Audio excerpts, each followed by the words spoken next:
Hey, credit heroes! Want to know how to bootstrap a massive business from nothing? Well, today I'm joined by Paranda Davis, the CEO of Davis Future Planning. She's been with Credit Repair Cloud since the very beginning, and today she's sharing her secrets on how she grew her hugely successful credit repair business from nothing. So you better stick around. My name is Daniel Rosen, and welcome to Credit Repair Business Secrets. Our most successful credit heroes, the ones who make a great living and make a massive impact, they all have one thing in common. They all care about changing lives. Paranda Davis got started in credit repair because she simply wanted to help people. And now she runs a hugely successful business that's focused on educating her clients in very creative ways. She's also the author of the book, How to Get an 800 Credit Score for Rookies, as well as other books. So please welcome to the podcast, Paranda Davis. Hey, Paranda, welcome. Thank you for having me on your podcast. Oh my God, it's such an amazing experience. I've been with you guys since day one. You guys have an amazing software that I love, and wouldn't for y'all, I would not be where I'm at right now. I can honestly say that. Well, likewise, if it weren't for you, we wouldn't be here. You've been at CRC as long as me. It's amazing. I love it. I love it. Now, I was I love it. studying all about you today. I love your website. I love how it says everyone in your household should have excellent credit. That's really cool. I want to know everything about you. You've got so much going on, but let's start with the basics. I want to know, where did you grow up and where are you now? I grew up in a small town called Norwood, North Carolina, population 17 to 20,000, raised by my grandparents. And they did an amazing job with me. They taught me about farming, finances, banking, and everything. So I started at a very young age. As I grew up, we make our mistakes, had children, families and stuff. And I started realizing, it just hit me.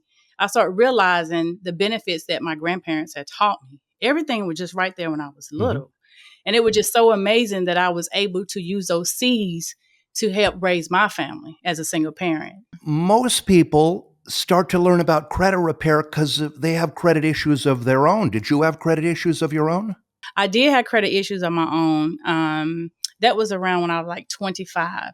I started making some mistakes and, young. And then I started, I had my second child. It was just, life was just complicated. It was just, I don't know, medical bills from, having the babies and things like that. But actually, honestly, I didn't start using it until I was like 35 years old. Well, how did you first start to learn credit repair? I started using it when I was 19 and 20. That's when I brought my first home.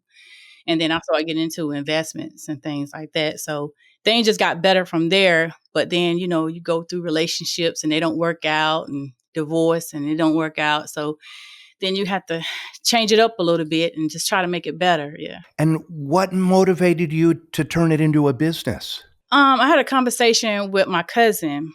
She was telling me, not the pandemic, but, we had a recession years ago. And my cousin, she came to me and she told me, she was like, Paranda, you need to get into finances because you're good at what you do. And I'm very organized. I like things done right, or it's not done at all. If it's not done by me, it's not done at all.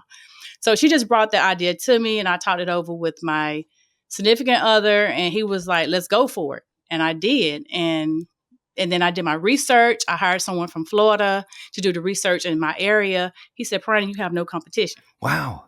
So he said, you have no competition. So I was like, really? He said, that's a great business to get into because, we just coming out of the recession. People are losing their homes, their finances. They're not educated about credit or their finances. So I was like, let's go for it. So it was amazing. So I made $30,000 my first month into credit repair. Wow. How did you? $30,000. That's incredible. How did you start getting your first clients? I just put a post on social media and I did not even like social media, and then I was working for a small firm as well. So I was just people had an idea exactly what I was, doing. Mm-hmm.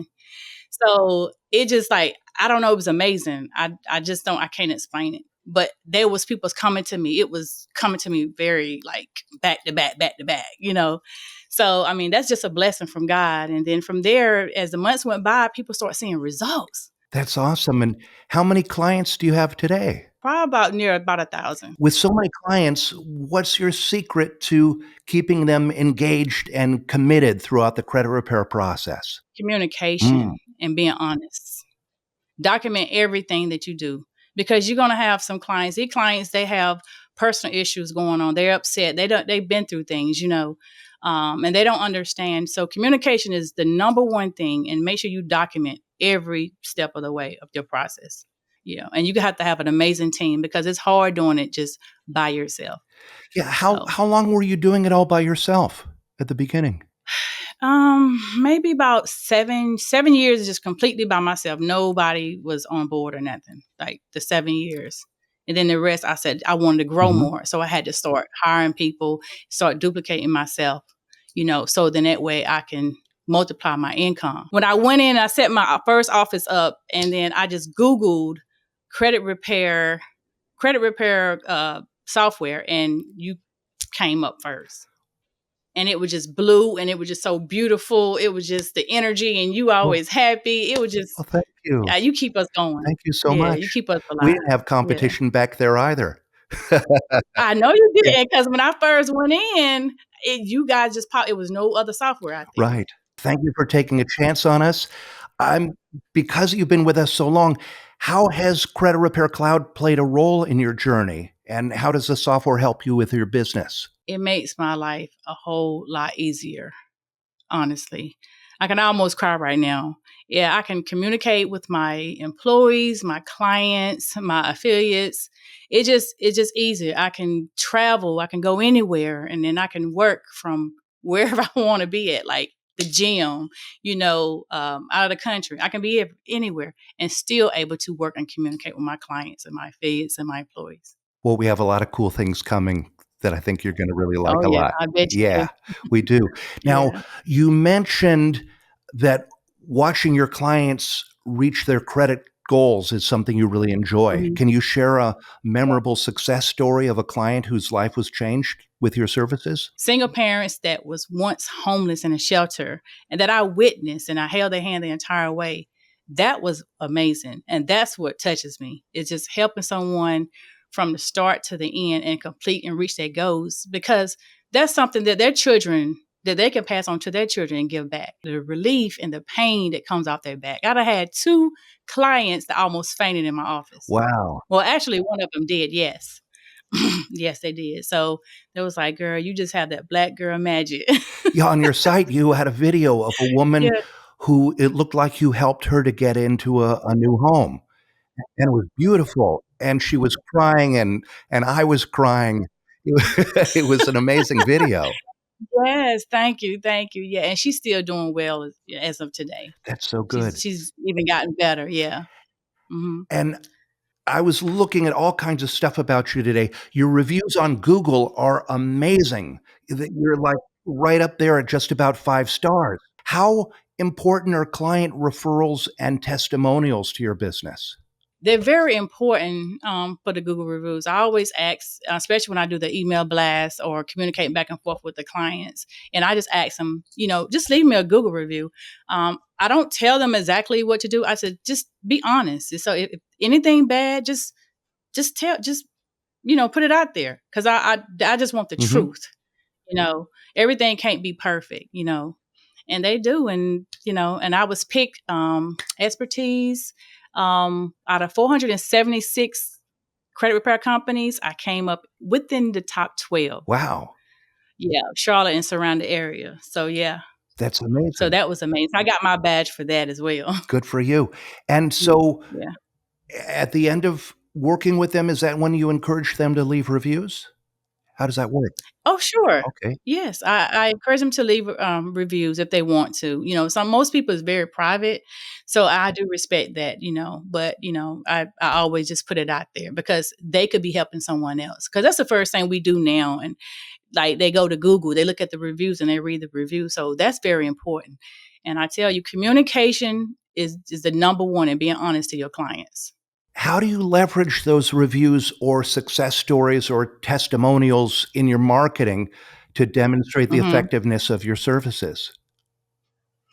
I always ask them, to if they can do a video. It's very hard to do people because, like I said again, some people just private, and I'm kind of old school, so it's kind of to get those videos and those marketing stuff out there. So I just say, well, just please leave me, ask them to leave me a review, and most of them they do, and some of them they do it. I don't even ask. They're like, girl, I'm gonna leave you a review. You're so good. You're so awesome. You know. That's so cool. But it's just amazing that I'm here able to change lives and help people. And You really are a yeah. credit hero. Oh yeah, I am. Yeah. Gonna always be. Now let's talk about your team. So you were 7 years on your own, and then Mhm. what made you realize you needed to hire, and what was that process like, and how big a team do you have today? I went through a couple of bad apples, and in our industry, there's a lot of, I'm not gonna say secrets, but there's a lot. You have to really trust your staff. How many people are on your team? Right now, I have like 6 people on my team right now. Wow. Yeah. Hmm. What's your advice for growing and scaling a team like you've done? You definitely, if you want to grow, you definitely got to duplicate yourself. You train other people to do the same thing that you do to give you a break, so it won't be so much pressure and stress on me, so I can focus on the marketing part. Mhm. And that's was very important Sure. because you got to stay out there and let people know who you are and what you do. Yeah, and it's hard to grow the Um, business if you're busy in the business. Yeah. exactly. Yeah. Did So I had. Did you Mhm. document all your processes? Do your team follow SOPs, things like that? Oh yeah, we document everything. Yeah, we document everything because if someone come back and say, "Hey, I'm not happy," or I didn't see any results, I'm gonna pull my receipts because I know our work and I know what we can do. And most of our clients is happy. I can say like 90, 98, 99. Oh, I can tell by reading your Yeah. reviews. Oh It's yeah. amazing. Oh yeah. Yeah. They're very happy. They're very excited, very pleased. And What are your most effective marketing strategies that are working today for attracting new clients? well, right now, a lot of women, they follow me, and they very inspired by me. I think I know that I need to do more, but they're very inspired by me. So right now, I just do the lifestyle marketing, where they can see me every day. Like now, I gained like 30 pounds and I lost it, things like that. So now I'm seeing my followers getting in the gym, posting. I hope they stick to it though. But just different things, and health is very important that I'm implementing inside of the company as well, as far as the credit repair. But we want to be able to be healthy and enjoy the things that we work so hard for. Sure, sure.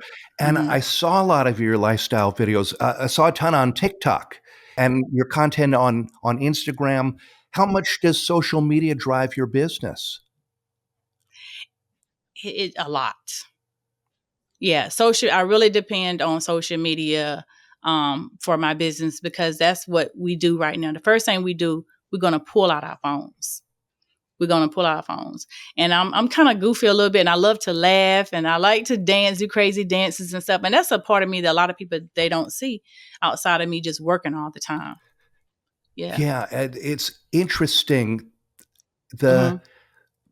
the posts about a lifestyle, how that can help your business, even though you're not talking about the business. You're not talking about Right. credit. Right. You're just having fun in the Right. video.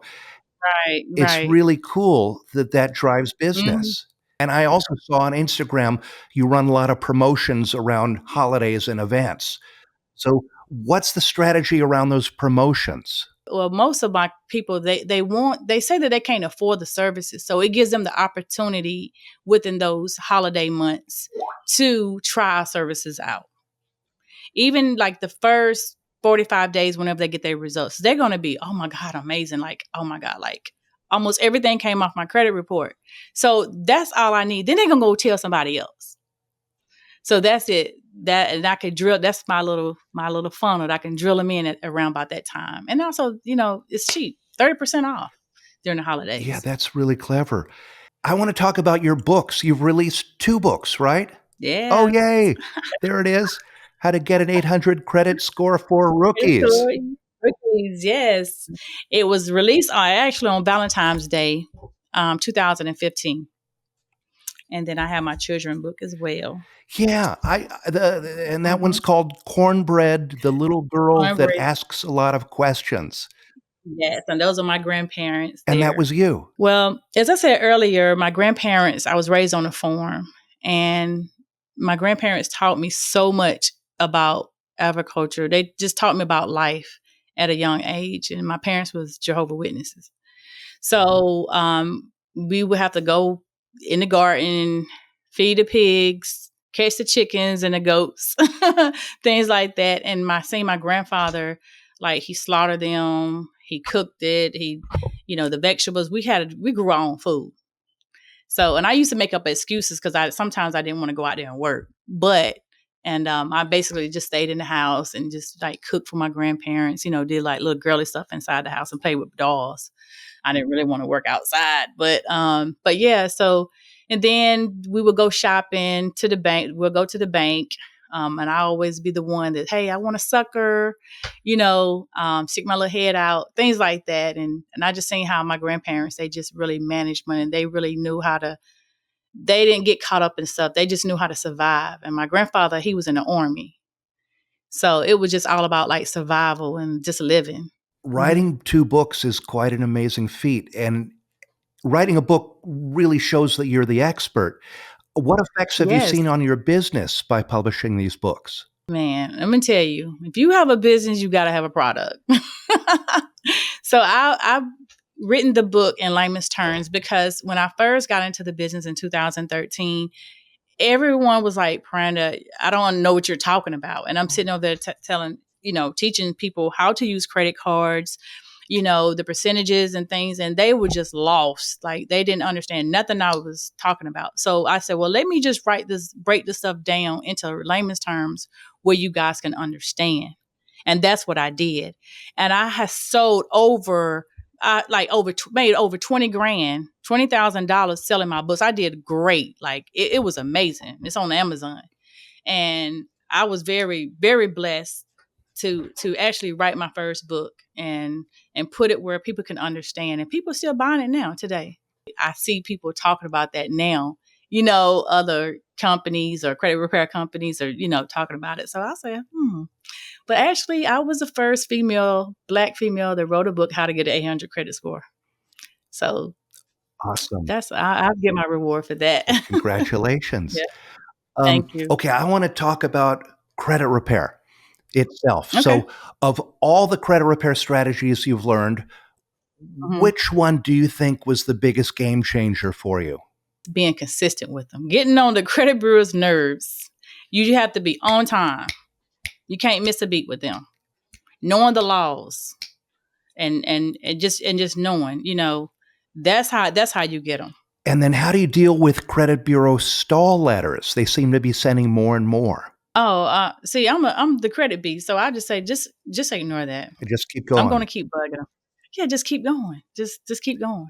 And I tell my clients, just be patient. And like I said again, I communicate with them. I said, just you got to be patient. That's like one of the important thing that you have to tell your clients is to be patient because it's not an overnight success. Some people get done real quick, but you really have to have patience with it. Do you let them know ahead Yeah. of time that those discouraging letters are gonna be coming from the bureaus? Oh, of course. I let them know everything. That's I let awesome. them know everything. Yes, you got to. Communication is the number one key. What's a common misconception people have about credit repair that you wish you could correct? Well, I hate that there's other people that say that they do credit and they don't actually do it, and they don't get the job done. They take the people money, they don't do the work, and then I have to. They don't went to like 4 or 5 people, and then they done came to me, and I have to hear it. Does that happen Just be patient. often where you're cleaning up someone else's mess? Another credit repair company? Yeah, yeah, they shop around. They shop around, but whenever they come to me, they majority of them are happy. Most of them are happy. I say like 99% are Mhm. happy. What's one piece of advice you'd give to someone who wants to start their own credit repair business? Just do it. Stay consistent. Get Credit Repair Cloud. Yes, that's the number one. Just do it. If it's your passion. See, this is my passion. I've been doing it for almost 11 years. This is my passion, and I love it. Awesome. What are your next big goals for your business and how do you plan to achieve them? I have a lot of ideas. I want to really get into getting more people to do that wants to get into the business. I want to be able to help them and get them started. Like there's some pros and there's some cons in it, but I would love to help and get more people to do what I do. To be a mentor to them. Oh yes. That's awesome. Hmm. You'd be really good at that. Yeah, I did. I have a couple of them. A lot of them they actually doing very well. They're doing very well, but I want to be able to take on more. Hmm. Yeah, take on That more. sounds awesome. Helping other businesses is fun. I like that. Oh yeah. Very Hmm. good. Okay, we're going to wrap up soon. So I want to switch gears and I want to ask you a few rapid questions. So just answer with the first thing that pops into your head, okay? Okay, here Okay. we go. What's your business superpower? Communication. Awesome. What's your Okay. business kryptonite? Meaning the area you've had to work the hardest to improve. Marketing. What does business ownership mean to you? It means everything to me. What drives and motivates you? My family. What's your definition of success? Happiness. Peace. If you could, Health. yeah, health. If you could go back Yeah. in time and tell yourself one piece of advice, what would it be? Be patient. Take your time. And do you have any other Hmm. advice for someone just starting out with a credit repair business? Sure. If you just get into the credit repair business, just hang in there. You're gonna have the ups and downs. It's tough, but just remember you helping other people, and we need a lot of credit heroes. We do. We need a lot of people because the world is so big. We need a lot of them. Sure. Sure. There are hundreds of millions of people needing help with their credit. Yes, and especially like what's going on now with the pandemic. We're going through a crisis right now, so we need more people. We need more credit heroes. Yes, we do. And finally, how can people find you online and reach out to you and get your book or learn about mentoring? Great. Okay. All social medias, just look up The Credit Beast on Instagram, Facebook, TikTok. I'm right there. And your website is davisfutureplanning.com. Yes. Awesome. Well, I want to thank you so much for your time today, You're Miranda. This was a welcome. lot of And fun. thank Did you you have so much fun? for having me. Yeah, it was. I sure did. I was a little nervous, but always. You did But I had awesome. a great time. This is an amazing opportunity. And thank you so Well, much. thank you for being here. And for everyone out there watching and listening, if you're finding value in the things we share on this podcast, click below to subscribe and follow. Also, give us a 5-star review or share the show and help us to change more lives. If you'd like to read the show notes, they're posted on my blog. If you have a question or a comment, drop it down below because I read each and every one of them. I would love to hear from you and I'll respond as soon as I can. And if you want to get inspired by other successful credit heroes, check out my podcast with mom and mogul Nicole Cavone. And if you'd like to get certified in disputing and gain confidence and grow your very own credit repair business, check out our Credit Hero Challenge. Doors are closing soon, so sign up right now at creditherochallenge.com and keep changing lives.